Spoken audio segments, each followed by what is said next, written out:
All right, so a couple things. I sold the JCM800. It ships out this morning. Just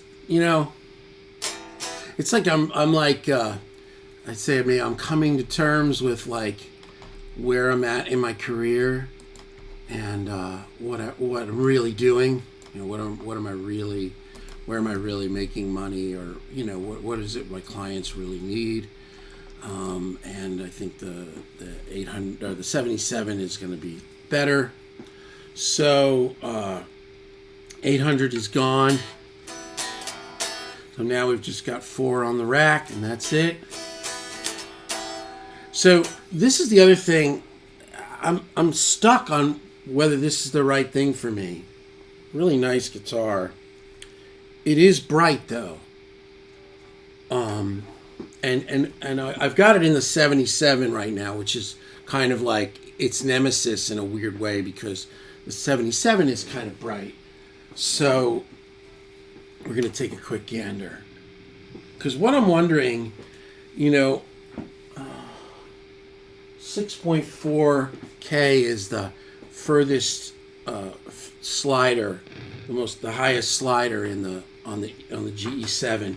Wondering if just tucking that in would help. So here we'll just play a little bit. So this is with kind of the EQ flat. I've got a little duck at 8K or 800, a little, there's that hair, and a little duck at basically kind of 100, 200, very little. It's kind of just about flat, just a little 800 out.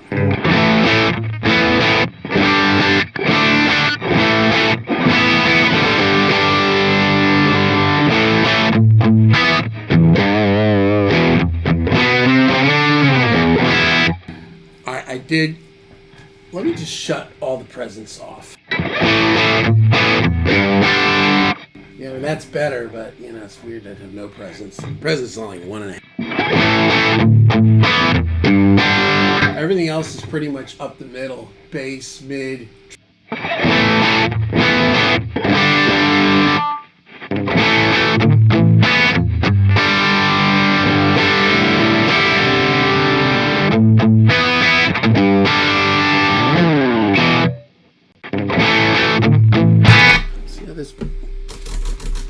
The first one is lower. That's the dial on those Neves, man. You got to do this every day. Like now, I got to get this in the shop. Got to do it like 3-4 times a day. It gets dirt in there, is what I was saying. Kind of like the old 1176. You have to massage it. SSL boards are the same.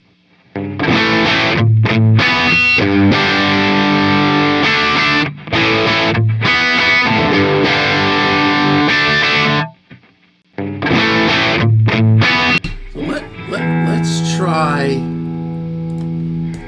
EQ 6.4K down. So this is the last slider on the GE.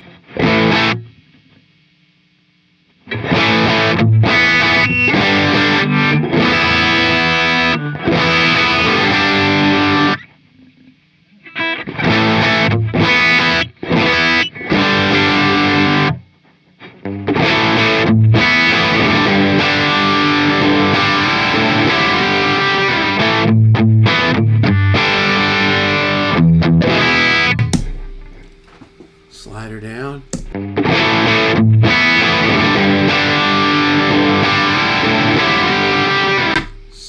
Slider flat. Yeah, see, you hear that little sound? I hear that with this guitar sometimes. Right there. I don't know what that is. I've never heard that before consistently, so I don't think it's anything particularly in my playing.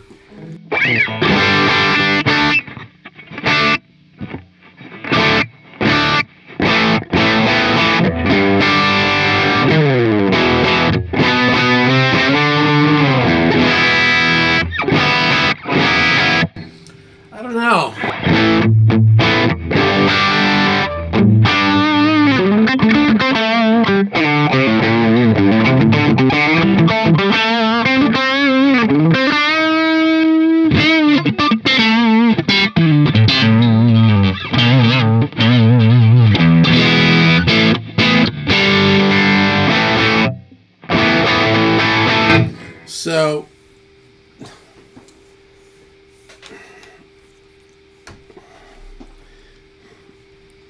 is bright. It's stringy, which is the combination that they like. But I don't know if it's me. I get on my Les Paul and it's just like, I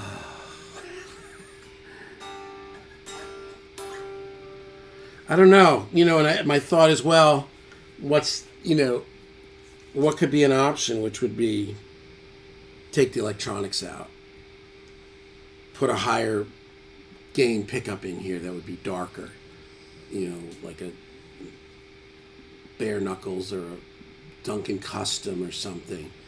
It'd be much more much more my thing, and take out this, whatever they call it, this S1, the noiseless system. Take the pickups out and put like two really nice whatever Freylins or Lollers, just straight, none of that, and then that would be it, and just tap the humbucker here, because the guitar itself is great. I don't know, man.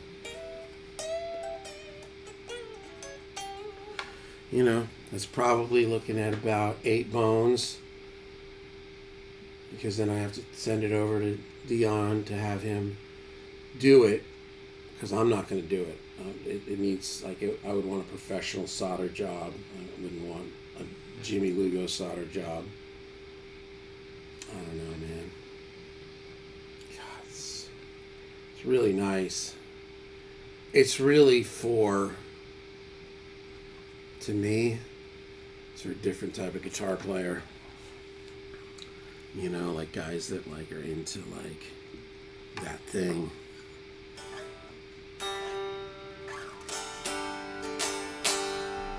Because I'm trying to think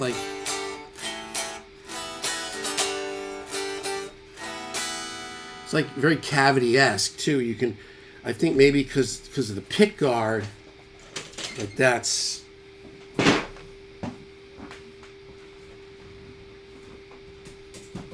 I'm learning. With a Les Paul, that's wood. It's not a pick guard with cavity. With all the electronics in it.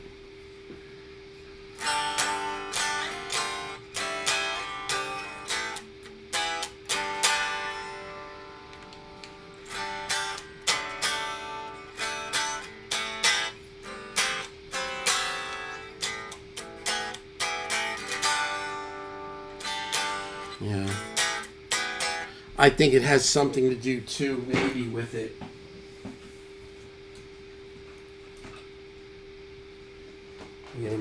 Maybe to do with the pickguard is shiny. Maybe it's just reflection. It sounds great though.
What do you think, man? And the other thing that's coming today, to kind of, I guess, finish off all this, is I've got a Captor X coming, because now that everything's switched to 16 ohms, with the cabinet being being a Bogner with 16 ohms, I needed a reactive load. I don't use it I don't use it to step down going into cabinets. I just use it to send out something to Pro Tools for an IR. So we'll see. I'll see how it goes, right?